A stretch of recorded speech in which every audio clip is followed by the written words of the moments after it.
வணக்கம். தலைப்புச் செய்திகள்.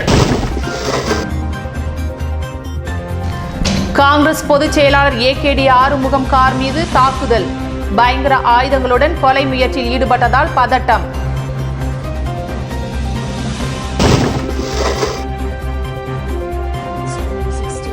ஏகேடி ஆறுமுகம் மீதான கொலை முயற்சி சம்பவத்திற்கு கண்டனம். குற்றவாளிகளை கைது செய்ய கோரி ஆதரவாளர்கள் சாலை மறியல்.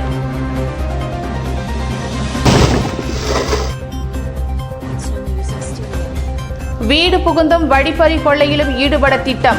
வில்லியனூர் அருகே ஆயுதங்களுடன் பதுங்கியிருந்த 10 பேர் கும்பல் கைது.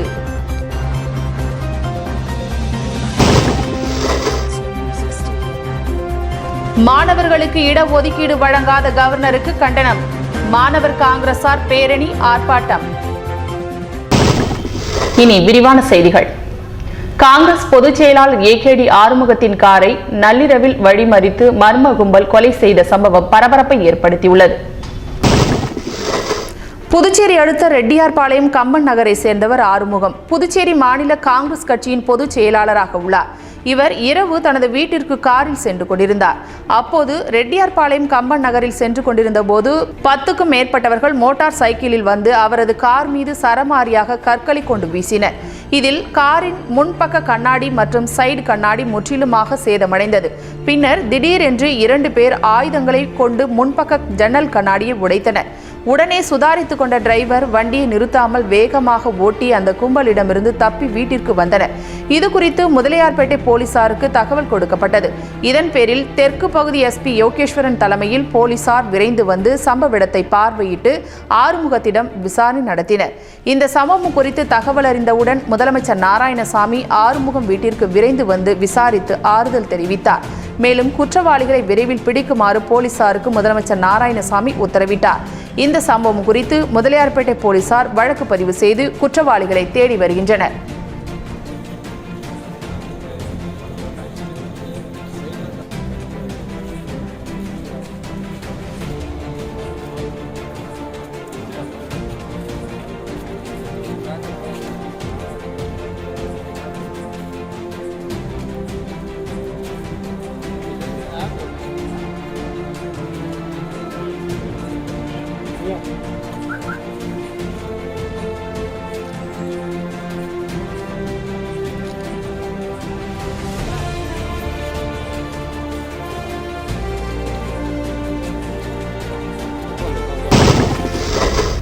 காங்கிரஸ் பொதுச் செயலாளர் மீதான கொலை முயற்சி சம்பவத்தை கண்டித்தும் குற்றவாளிகளை கைது செய்ய வலியுறுத்தியும் ஆதரவாளர்கள் திடீர் மறியலில் ஈடுபட்டதால் பரபரப்பு ஏற்பட்டது.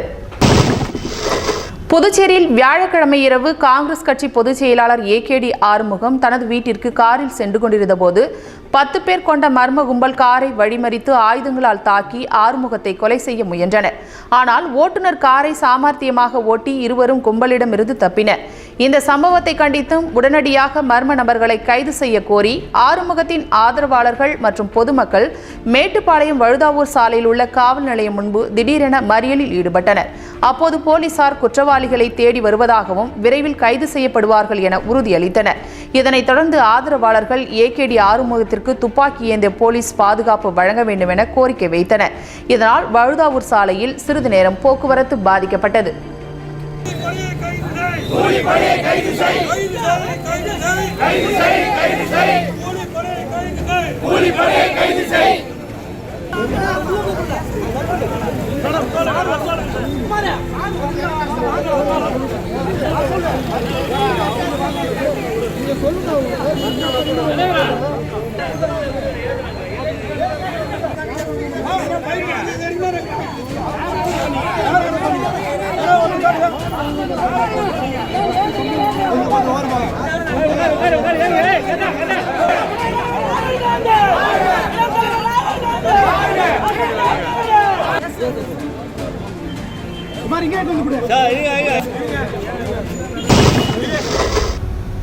வில்லியனூர் அருகே கொள்ளையடிக்க திட்டம் தீட்டிய 10 பேர் கொண்ட கும்பலை பயங்கர ஆயுதங்களுடன் போலீசார் கைது செய்தனர்.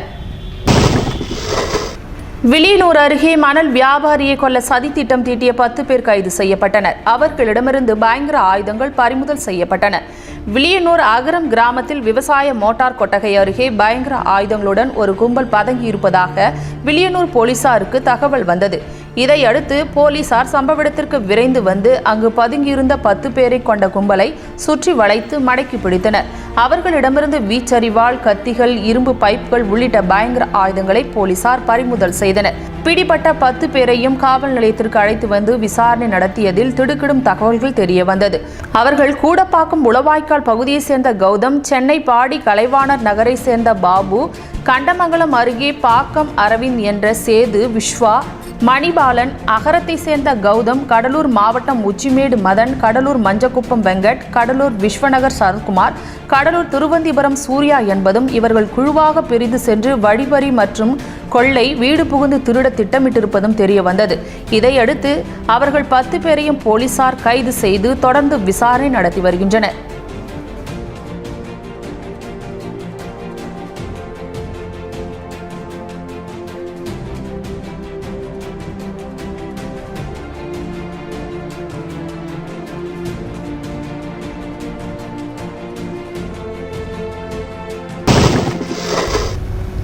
மாணவர்களுக்கு இட ஒதுக்கீடு வழங்காத கவர்னரை கண்டித்து மாணவர் காங்கிரசார் பேரணி ஆர்ப்பாட்டத்தில் ஈடுபட்டனர். புதுச்சேரியில் உள்ள அரசு பள்ளியில் பயிலும் மாணவர்களுக்கு மருத்துவ படிப்பில் 10% இட ஒதுக்கீடு அளிக்க அமைச்சரவையில் முடிவெடுத்து கோப்பை துணைநிலை ஆளுநர் கிரண்பேடியின் ஒப்புதலுக்காக அனுப்பப்பட்டது. இதனிடையே அரசின் கொள்கை முடிவு என்பதால் ஆளுநர் ஒப்புதல் அளிக்காமல் அந்த கோப்பை மத்திய உள்துறைக்கு அனுப்பினார். மேலும் மத்திய அரசு ஒப்புதல் அளிக்க முதலமைச்சர் நாராயணசாமி மத்திய அமைச்சரை நேரில் சந்தித்து வலியுறுத்தினார்.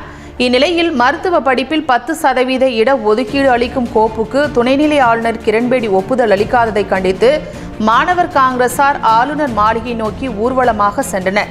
ஜென்மராக்கினி மாதா கோவில் அருகே வந்தபோது போலீசார் தடுத்து நிறுத்தினர். அப்போது அவர்கள் 10% இட ஒதுக்கீடு அளிக்க கோரி துணைநிலை ஆளுநர் கிரண்பேடி மற்றும் மத்திய அரசுக்கு எதிராக கண்டன கோஷங்களை எழுப்பினர். அப்போது அங்கு வந்த முதலமைச்சர் நாராயணசாமி போராட்டத்தில் ஈடுபட்ட மாணவர் காங்கிரசாருக்கு ஆதரவு தெரிவித்து உரை நிகழ்த்தினார். புதுச்சேரியில் கடந்த 24 மணி நேரத்தில் புதியதாக 54 பேருக்கு கொரோனா தொற்று உறுதி செய்யப்பட்டுள்ளது. புதுச்சேரி மாநிலத்தில் கடந்த 24 மணி நேரத்தில் 54 நபர்களுக்கு கொரோனா தொற்று உறுதி செய்யப்பட்டுள்ளது. இதில் புதுச்சேரியில் 43 நபர்களும், காரைக்காலில் 2 நபர்களும், மாகேவில் 9 நபர்களும் அடங்குவர். இதுவரை 621 நபர்கள் சிகிச்சை பெற்று வருகின்றனர். 35,355 நபர்கள் குணமடைந்து வீடு திரும்பியுள்ளனர். தற்போது புதுச்சேரி மாநிலத்தில் பாதிப்பு எண்ணிக்கை 36,585 உயர்ந்துள்ளதாக சுகாதாரத்துறை தெரிவித்துள்ளது. குழந்தைகள் நல பாதுகாப்பு ஆணையத்தின் புதிய தலைவர் மற்றும் உறுப்பினர்களுக்கான ஆணையை முதலமைச்சர் நாராயணசாமி வழங்கினார். புதுச்சேரி குழந்தைகள் நல பாதுகாப்பு ஆணையத்தின் பதவிக்காலம் கடந்த செப்டம்பர் மாதம் நிறைவடைந்தது. புதிய நிர்வாகிகளை நியமிப்பதற்காக புதுச்சேரி அரசு மகளிர் மற்றும் குழந்தைகள் மேம்பாட்டுத்துறை மூலம் விண்ணப்பங்கள் பெறப்பட்டது. இவ்விண்ணப்பங்கள் சமூக நலத்துறை அமைச்சர் கந்தசாமி தலைமையில் நடைபெற்ற தேர்வு குழுவின் மூலம் பரிசீலிக்கப்பட்டு ஆணையத்திற்கு புதிய தலைவர் மற்றும் உறுப்பினர்கள் தேர்வு செய்யப்பட்டனர்.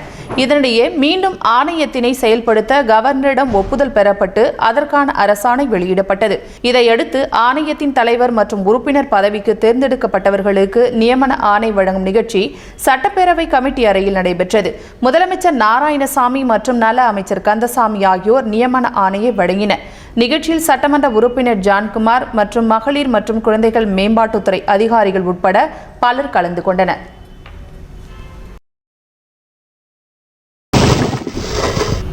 கிருமாம்பாக்கம் பிற்படுத்தப்பட்டோர் மாணவியர் விடுதியில் வழங்கப்பட்ட கால்நடை பராமரிப்பு பயிற்சியின் நிறைவு விழாவை அமைச்சர் கந்தசாமி துவக்கி வைத்தார். புதுவை கிருமாம்பாக்கம் பிற்படுத்தப்பட்டோர் மாணவியர் விடுதியில் இந்தியன் வங்கி ஊரக சுய வேலைவாய்ப்பு பயிற்சி நிறுவனம் சார்பில் அளிக்கப்பட்ட கால்நடை பராமரிப்பு மற்றும் மண்புழு உரம் தயாரிப்பு பயிற்சி நிறைவு விழா நடைபெற்றது. இந்தியன் வங்கி ஊரக சுய வேலைவாய்ப்பு பயிற்சி இயக்குநர் சுந்தரம் வரவேற்க சிறப்பு விருந்தினராக நலம் மற்றும் கூட்டுறவுத்துறை அமைச்சர் கந்தசாமி கலந்து கொண்டு விழாவை துவக்கி வைத்தார். முதன்மை வங்கி மேலாளர் உதயகுமார் மற்றும் அரசு அதிகாரிகள் கலந்து கொண்ட விழாவில் 23 பயிற்சியாளர்களுக்கு சான்றிதழ், தொழில் செய்வதற்கு வேண்டிய வங்கி விண்ணப்பமும் வழங்கப்பட்டது. கைவினை கலைஞர் அமலா தேவி சுலக்ஷனா, ஒருங்கிணைப்பாளர் லெனின் ஆகியோர் நிகழ்ச்சிக்கான ஏற்பாடுகளை செய்திருந்தனர்.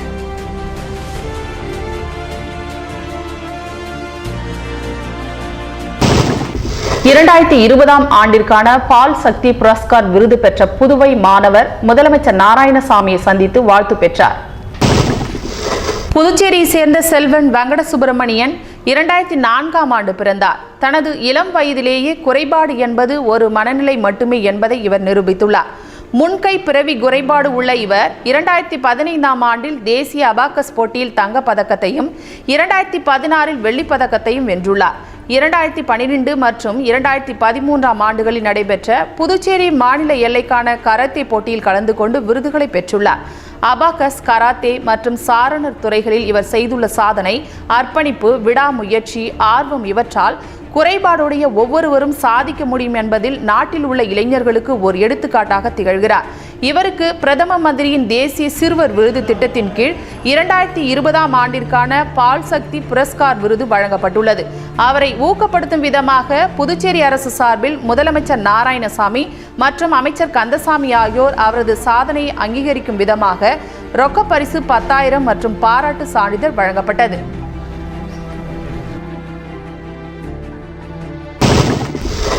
பிள்ளைத்தோட்டம் பகுதியில் கேரளா நர்சரி கிளையை முன்னாள் லைன்ஸ் சங்க ஆளுநர் கணேஷ் திறந்து வைத்தார். புதுச்சேரி திருவள்ளுவர் சாலை பிள்ளைத்தோட்டம் பகுதியில் கேரளா நர்சரியின் புதிய கிளை திறப்பு விழா நடைபெற்றது. இவ்விழாவிற்கு உரிமையாளர் சலீம், சனாஃபர் சலீம் ஆகியோர் வரவேற்புரையாற்றினர். நிகழ்ச்சியில் சிறப்பு விருந்தினராக தொழிலதிபரும் முன்னாள் லைன்ஸ் சங்கத்தின் ஆளுநர் கணேஷ் திறந்து வைத்தார். உணவு பாதுகாப்பு காவல் கண்காணிப்பாளர் ராதாகிருஷ்ணன் குத்துவிளக்கேற்றி தலைமை தாங்கினார். காமராஜர் வேளாண் அறிவியல் நிலையத்தின் முன்னாள் இயக்குநர் ராமமூர்த்தி, பாப்ஸ்கோ இயக்குநர் முத்துகிருஷ்ணன், காவல் ஆய்வாளர் செந்தில்குமார் ஆகியோர் முதல் விற்பனையை துவக்கி வைத்து வாழ்த்துரை வழங்கினர். மேலும் நிகழ்ச்சியில் உரிமையாளர்கள் மற்றும் ஊழியர்கள், மேலாளர்கள் உட்பட பலர் கலந்து கொண்டனர்.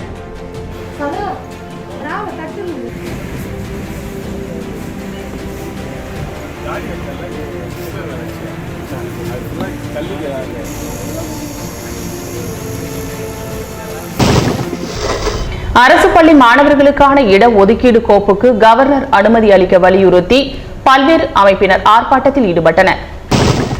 புதுச்சேரி அரசு பள்ளிகளில் படிக்கும் மாணவர்களுக்கு மருத்துவ படிப்பில் 10% உள் ஒதுக்கீடாக அரசு அறிவித்திருந்தது. இதற்கு துணைநிலை ஆளுநர் கிரண்பேடி ஒப்புதல் வழங்காமல் மத்திய அரசுக்கு அனுப்பி வைத்தார். இந்நிலையில் திமுக மாணவர் அணி, அனைத்திந்திய மாணவர் பெருமன்றம், இந்திய மாணவர் சங்கம் உள்ளிட்ட பல்வேறு அமைப்புகள் சார்பில் அண்ணா சாலை அருகே கண்டன ஆர்ப்பாட்டம் நடைபெற்றது. இதில் புதுச்சேரியில் அரசு பள்ளி மாணவர்களுக்கு 10% உள் ஒதுக்கீடு மற்றும் தனியார் கல்லூரிகளில் 50% இட ஒதுக்கீட்டுக்கு மத்திய அரசு அனுமதி வழங்க வலியுறுத்தியும் ஆளுநர் கிரண்பேடி உடனடியாக அனுமதி வழங்க கோரி கண்டன ஆர்ப்பாட்டம் நடைபெற்றது. இதில் 50க்கும் மேற்பட்டவர்கள் கலந்து கொண்டு மத்திய அரசு மற்றும் ஆளுநர் கிரண்பேடிக்கு எதிராக கோஷங்களை எழுப்பினர்.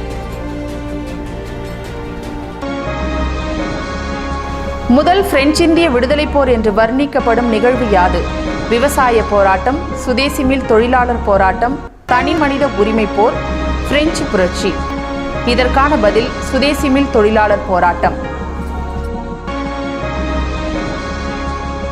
புதுவை கடலூர் முக்கிய சாலையில் மழையால் சாலையில் ஜல்லிகள் பெயர்ந்து விபத்து ஏற்படும் நிலை உருவாகியுள்ளது.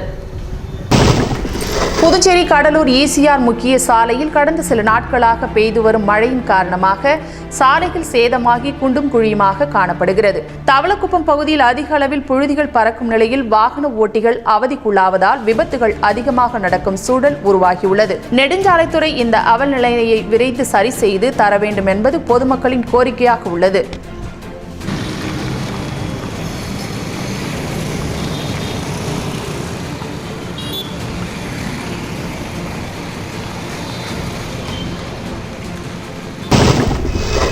திருச்சிற்றம்பலம் பகுதியில் நடந்த மாவட்ட பாஜக நிர்வாகிகள் ஆலோசனை கூட்டத்தில் வணிகர் அணி மாநில தலைவர் பங்கேற்று பேசினார். புதுச்சேரி அருகே உள்ள திருச்சிற்றம்பலம் கூட்டுரோட்டில் உள்ள தனியார் ஹோட்டலில் பாஜக நிர்வாகிகள் ஆலோசனை கூட்டம் நடைபெற்றது. மாவட்ட ஓபிசி அணி தலைவர் ஆதிமுத்து வரவேற்க மாவட்ட வர்த்தக அணி தலைவர் ஜி.கே. ராஜன் தலைமையில் கடலூர் மாவட்ட பார்வையாளர் விநாயகம், மாவட்ட ஊடக பிரிவு செயலாளர் கனகராஜ், வர்த்தக அணி ஒன்றிய செயலாளர் கொண்டிமேடு ஐயனார், வானூர் ஒன்றிய செயலாளர் திருஞான சம்பந்தம் ஆகியோர் முன்னிலையில் நடந்த கூட்டத்தில் மாநில பாஜக இளைஞரணி தலைவர் ராஜகண்ணன், வழக்கறிஞர் பிரிவு மாவட்ட செயலாளர் வேலவன், மாவட்ட தகவல் தொழில்நுட்ப பிரிவு செயலாளர் நேதாஜி, இந்து சமய கோவில்கள் பாதுகாப்பு பிரிவு மாவட்ட செயலாளர் வேல்முருகன், மாவட்ட துணைத் தலைவர் கோதண்டபாணி, வழக்கறிஞர்கள் பிரிவு சதீஷ், கோதண்டம், வணிகர் அணி ஒன்றிய தலைவர் சதீஷ், பாஜக மூர்த்த நிர்வாகி சன்ரைஸ் ராமன், விவசாய அணி ஒன்றிய தலைவர் ஐயனார், மாவட்ட விவசாய அணி துணைத் தலைவர் சண்முகம், பாலாஜி உள்ளிட்டோர் கலந்து கொண்டனர்.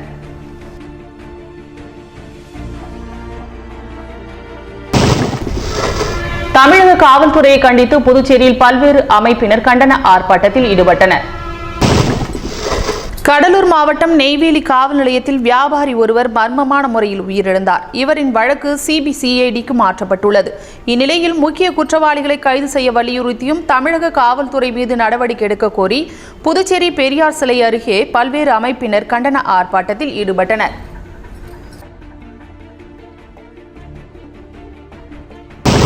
திருவள்ளுவர் சாலையில் லைண்டின் இமிகிரேஷன் தனியார் நிறுவனம் திறக்கப்பட்டது. புதுவை மாநிலம் திருவள்ளுவர் சாலையில் line team immigration service private limited புதிய அலுவலகம் விமரிசையாக துவக்கப்பட்டது. 8 வருடங்களாக பட்டப்படிப்பு மற்றும் வேலை வாய்ப்பை ஏற்படுத்தி தரும் இந்நிறுவனம் 100க்கும் மேற்பட்ட நாடுகளில் தங்கள் சேவையை வெற்றிகரமாக செய்து வருகிறது. வேலை வாய்ப்பு, மருத்துவ படிப்பு, பட்ட மேற்படிப்பு, நிரந்தர குடியுரிமை, சிட்டிசன்ஷிப், பலதரப்பட்ட விசாக்கள், பாஸ்போர்ட் அப்பாயின்மெண்ட் என இதுவரை 6000க்கும் மேற்பட்டோர் பயனடைந்துள்ளனர். திருவள்ளுவர் சாலையில் உள்ள line team immigration service private limited புதிய அலுவலகத்தை நிறுவனர் பிரசாந்த் திறந்து வைத்தார். மேலும் திறப்பு விழாவில் நிறுவனத்தின் மேலாளர், ஊழியர்கள் உட்பட பலர் கலந்து கொண்டனர்.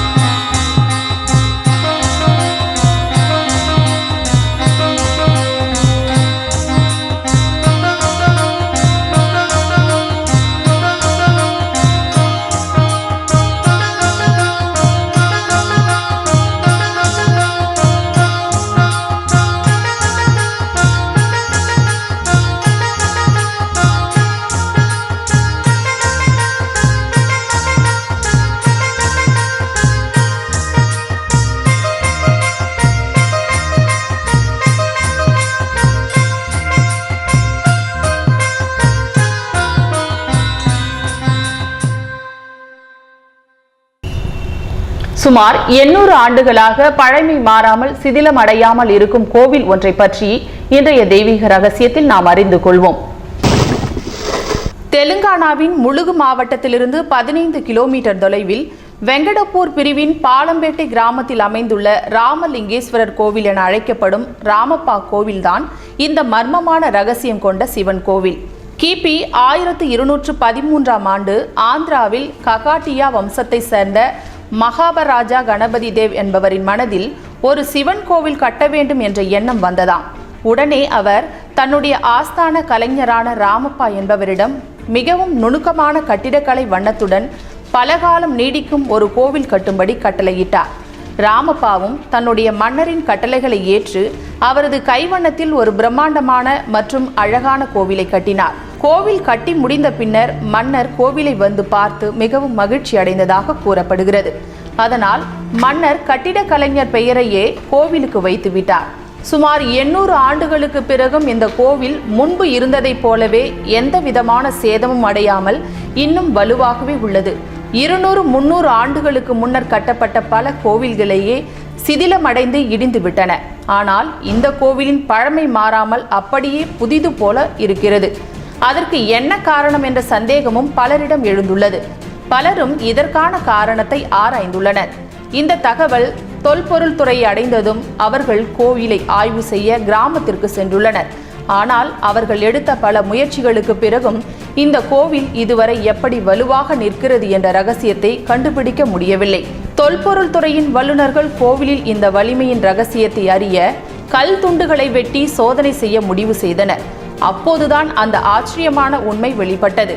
இந்த கோவில் கட்ட பயன்படுத்தப்பட்ட கல் மிகவும் லேசாக எடை குறைவாக இருந்துள்ளது. கல்லை தண்ணீரில் போட்ட பொழுது அது தண்ணீரில் மூழ்குவதற்கு பதிலாக மிதக்க தொடங்கியது. கோயிலின் வலிமையின் ரகசியம் தெரிய ஆரம்பித்தது. ஏறக்குறைய அனைத்து பழங்கால கோவில்களும் அவற்றின் கனமான கற்களின் எடை காரணமாக உடைந்துவிட்டன என்பதை இந்த ஆய்வின் மூலம் தொல்பொருள் துறையினர் தெரிந்து கொண்டனர். இந்த கோவில் மிகவும் எடை குறைந்த லேசான கற்களால் கட்டப்பட்டுள்ளது. அதனால் இந்த கோவில் எந்த சிதிலமும் இல்லாமல் அழகாக அப்படியே இருக்கிறது. இப்போது அவர்களிடம் அடுத்த மிகப்பெரிய கேள்வி என்னவென்றால், இது போன்ற எடை குறைந்த கற்கள் எங்கிருந்து வந்தன என்பது. ஏனென்றால் இது போன்ற கற்கள் உலகில் வேறு எங்கும் இல்லை. ராமர் பாலத்தில் உள்ள கற்களை தவிர கட்டிடக் கலைஞர் ராமப்பா அத்தகைய கற்களை கொண்டு இந்த கோவிலை கட்டியிருக்கிறார். அதுவும் 800 ஆண்டுகளுக்கு முன்பு. எப்படி இந்த கற்கள் அவர்களுக்கு கிடைத்தது? ஒருவேளை கற்களை தண்ணீரில் மிதக்க செய்யும் அளவிலான நுட்பங்கள் அவர்களிடம் இருந்ததா? அப்படியென்றால் இந்த கற்களை அவர்கள் எப்படி தயாரித்திருப்பார்கள்? இப்படிப்பட்ட பல கேள்விகள் இன்று வரை அறியப்படா, விடை தெரியாத ஒரு மர்மமாகவே இருக்கிறது. விடை தெரியாமல் இருக்கும் இந்த கேள்விக்கு உண்டான ரகசியங்களை இன்று வரை யாராலும் அறிய முடியவில்லை.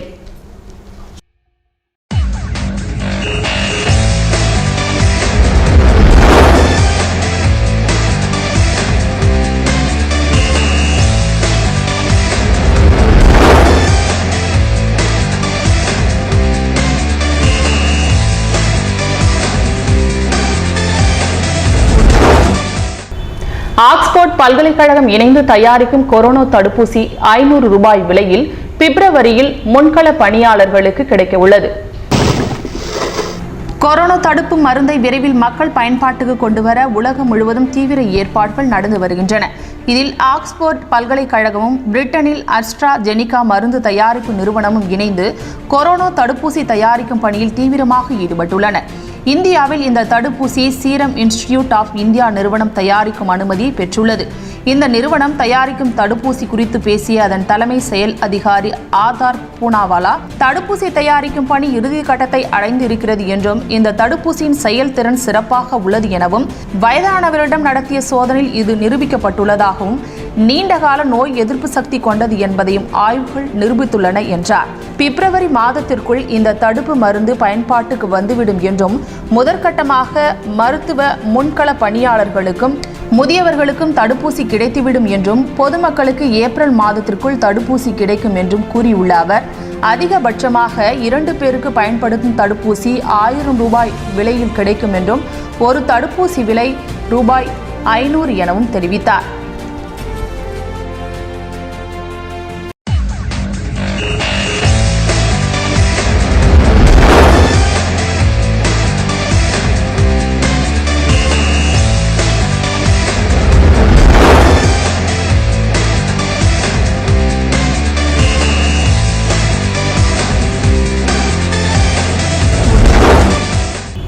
ஆப்கானிஸ்தானில் 30 அப்பாவி பொதுமக்களை ஆஸ்திரேலிய ராணுவம் கொன்று குவித்தது விசாரணையில் உறுதி செய்யப்பட்டுள்ளது. ஆப்கானிஸ்தானில் தாலிபான் தீவிரவாதிகளை எதிர்த்து போராடுவதற்காக அமெரிக்க கூட்டுப்படைகள் அங்கு முகாமிட்டிருந்தன. இந்த கூட்டுப்படையில் ஆஸ்திரேலியாவும் இடம்பெற்றிருந்தது. சில பகுதிகளின் பாதுகாப்பு அந்த படையினரிடம் ஒப்படைக்கப்பட்டிருந்தது. அதில் ஒரு பிரிவு படையினர் கடுமையாக அத்துமீறல்களில் ஈடுபட்டதாக புகார் கூறப்பட்டது. அவர்கள் அப்பாவி மக்கள் பலரை கொன்றதாக ஆப்கானிஸ்தான் அரசு தரப்பிலிருந்து புகார் கூறினர். இது பற்றி ஆஸ்திரேலிய ராணுவம் போர் குற்றம் தொடர்பான விசாரணை மேற்கொண்டு வந்தது. அதில் குற்றம் நடந்தது உறுதி செய்யப்பட்டிருந்தது. ஆப்கானிஸ்தானை சேர்ந்த 39 அப்பாவிகளை ஆஸ்திரேலிய ராணுவ வீரர்கள் கொன்றது அதில் தெரிய வந்துள்ளது. பொதுமக்கள், விவசாயிகள், சிறைவாசிகள் என 39 பேர் கொல்லப்பட்டுள்ளனர். இந்த குற்றத்தில் ஈடுபட்டதாக 19 வீரர்கள் மீது புகார் தெரிவிக்கப்பட்டு அவர்களிடம் விசாரணை நடந்து வருகிறது. இதைத் தொடர்ந்து அவர்கள் மீது கொலை வழக்கு பதிவு செய்து அதன் அடிப்படையில் நீதிமன்ற விசாரணை நடைபெறும் என்று எதிர்பார்க்கப்படுகிறது.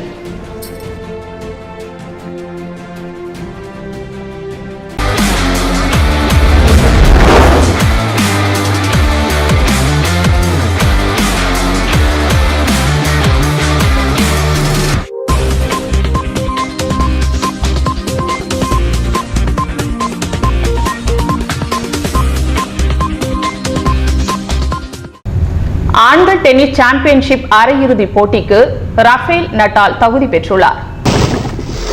டாப் 8 வீரர்கள் பங்கேற்கும் ஏடிபி உலக டென்னிஸ் சாம்பியன்ஷிப் இறுதி சுற்று லண்டனில் நடந்து வருகிறது. வெள்ளியன்று நடந்த ஆட்டம் ஒன்றில் 2ஆம் நிலை வீரர் ரஃபேல் நடால் சிட்சிபாஸ் ஆகியோர் மோதினர். இதில் ரஃபேல் நடால் 5-4, 4-6, 6-2 என்ற செட் கணக்கில் வெற்றி பெற்று அரையிறுதிக்கு தகுதி பெற்றார். ரஃபேல் நடால் அரையிறுதியில் மெத்வேடேவுடன் மோதுகிறார்.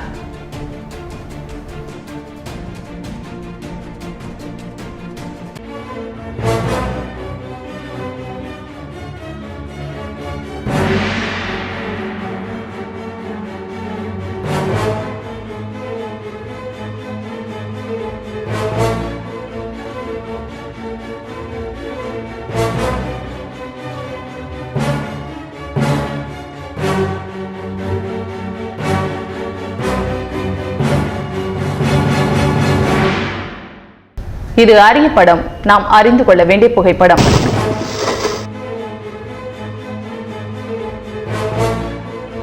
முன்னாள் அமெரிக்க அதிபர் பராக் ஒபாமா தனது பள்ளிப்பருவ கால்பந்து அணியுடன் இருந்தபோது எடுக்கப்பட்ட இது அரிய படம், நாம் அறிந்து கொள்ள வேண்டிய புகைப்படம்.